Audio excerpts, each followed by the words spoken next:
Hi friends, আসসালামু আলাইকুম। বৃষ্টি আমরা সবাই পছন্দ করি, তাই না? বৃষ্টি হলে চাষীদের অনেক উপকার হয়, তাদের ফসল ভালো হয়। গাছের সবুজ পাতা দেখতে আরো সতেজ লাগে, দেখলে একদম চোখ জুড়িয়ে যায়। চারপাশের পরিবেশটাকে অনেক শান্ত মনে হয়, সবকিছু একদম ফ্রেশ মনে হয়। তো এখানে দেখেন আমি গাছ লাগাইছিলাম, আর গাছগুলা বৃষ্টি পেয়ে অনেক সুন্দর দেখা যাইতেছে। রাত্রে বৃষ্টি হয়েছে আর এখন গাছগুলা দেখতেছি আমি।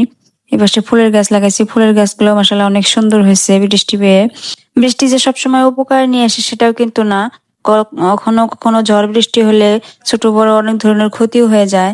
তো কালকে রাত্রে অনেক ঝড় বৃষ্টি হয়েছিল, আর এখানে হচ্ছে আমাদের এই যে কলেপাড়ের বেড়াগুলো ভেঙে চুরে একদম অন্য জায়গায় গিয়ে পড়ে আসছিল।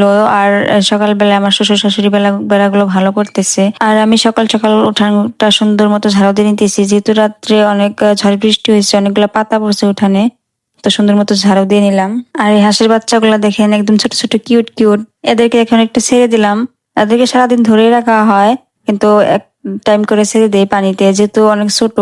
সবসময়ের জন্য ছেড়ে দেই না, এদের ক্ষতি হতে পারে পানিতে এত টাইম থাকলে।